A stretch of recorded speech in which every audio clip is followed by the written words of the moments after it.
Halkın sesi Türkmenistan'ın prezidentine, Daşiş ministrine, Adalet ministrine, Generalny prokuratura, Merkezi Banka, görüşüňiz ýalak ekranına Suutnama, Türkmen Döwlet Milli 50 milyard manadyna bunça pulları haýsy haramzada Rossiýanyň Moskwa şäherine çykaryp çalşybildi. Onun 3 hisse arzan verip 4 milyard euro çalıştı 50 milyard döwlet milli manadyny. Adalet ministri, Generalny prokuratura işläp ýeriňizde galasyňyz gelse, bu jenaýaty ýüze çykaryp bilmeseňiz 48 saat içinde watan habarlaryna Türkmen halky görmese bu jenaýaty baryňyzy türkme garaşa. Gorkun.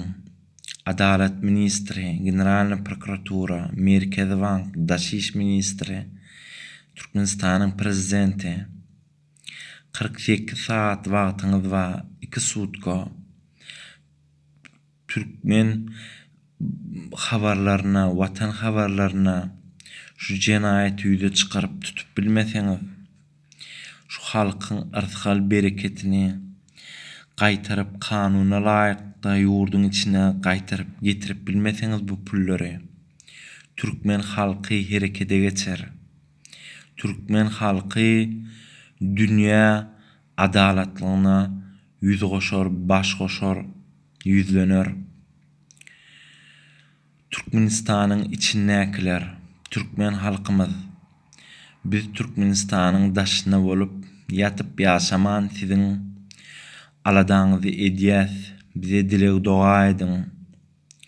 Nesip bolsa Türkmen halky hökman, Türkmen ýurdy erkinlikde, azatlykda ýaşamana haklydyr.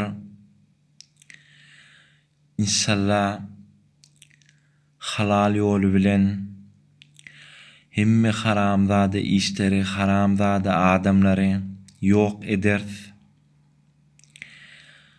Adalet ýaşar ýurdumyzda. Gaýrat edin, sabr edin. Türkmen hökümeti 48 saatyňyz bar. Hani işleň onu ýaty bilmän.